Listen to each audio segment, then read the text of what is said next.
Pour l'instant, ce hall Rhenus est encore vide à Strasbourg. Dès samedi soir, il affichera complet avec le choc SIG-Limoges. On parle évidemment de basket avec Mathieu Chanvillard. Ça va, Mathieu? Ça va, Lionel, et bonjour à tous. Super affiche dimanche. Super affiche samedi. Alors, lapsus, mais pas vraiment, puisque super affiche samedi ici au Rhenus. Le match, c'est donc samedi à 20h ici même. Et puis dimanche, parce que dimanche, sur Alsace 20, bien sûr. Et alors, choc, oui, effectivement, parce que Limoges, évidemment, grosse équipe du basket français.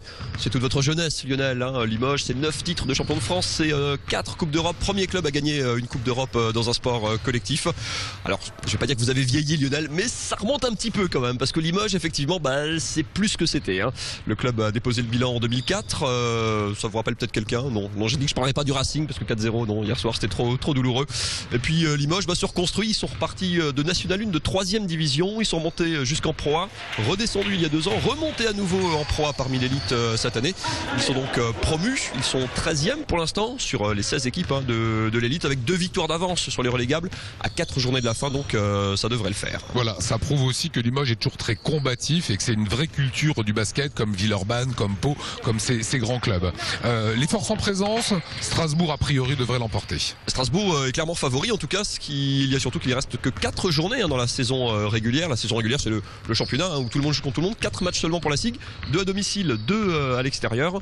Victoire on va dire impérative pour les Strasbourgeois qui, alors vous le voyez sur ce classement, qui ne sont qu'à une victoire de Gravelines, qui est leader du championnat pour l'instant. Si on veut rester au contact, il faut évidemment donc s'imposer à domicile, sachant que Châlons convoite la 2e place de la SIG. Les 2 équipes sont à égalité. La SIG a battu Châlons cette saison, donc les Strasbourgeois sont devant pour l'instant. L'enjeu évidemment, alors c'est pas vraiment de finir premier pour finir premier, parce que Lionel, comme en hockey sur glace, je ressors mon tableau noir et je vous explique comment ça se passe au basket.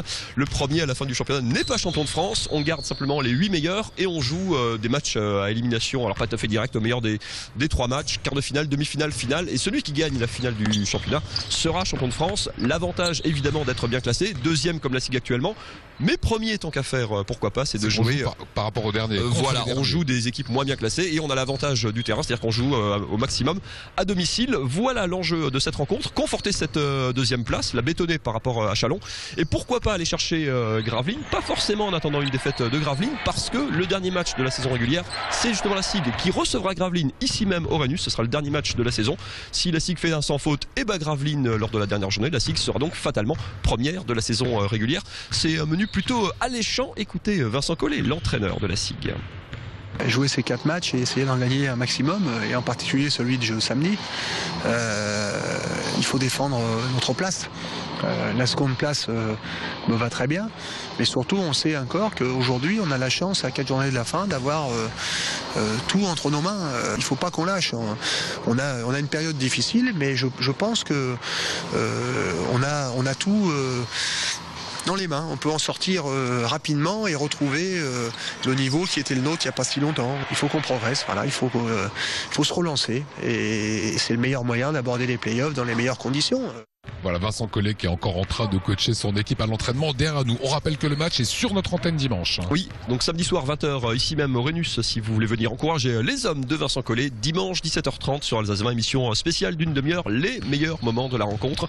Commenté, présenté par Aurélien Gasser, interview, réaction, tout ça dimanche à 17h30. Et juste avant l'agenda, j'en profite pour vous remercier pour votre fidélité. Vous avez été très nombreux à suivre le match de foot Metz-Colmar sur notre antenne. Chiffres à l'appui. Place à l'agenda. Place à l'agenda. Colmar en plus qui a cherché un bon match nul à Metz. Colmar qui reçoit d'ailleurs Luznac vendredi soir à 20h30 au Stadium. On y reviendra dans Top Sport. Ça va beaucoup mieux du côté de Colmar. Un des autres gros rendez-vous du week-end, c'est les volleyeuses mulhousiennes, les filles de la SPTT, qui ont, l'image est pas très belle, mais un peu le couteau sous la gorge. Elles ont perdu leur match aller de demi-finale du championnat à Béziers le week-end dernier. Match retour ce samedi soir à Mulhouse. Victoire impérative, sinon c'est Béziers qui se qualifie. Et si les mulhousiennes l'emportent, il y aura un 3e match dimanche à 17h. Réservez peut-être votre créneau. En tout cas, pas le droit à l'erreur pour les filles de la SPTT. Et puis en football, alors Célestat en handball, reçoit Toulouse. Ça c'est samedi à 20h30 à Célestat. Et en football, Mulhouse reçoit Auxerre samedi après-midi et Sarre-Union reçoit Chasselet. Voilà, grosse actualité sportive.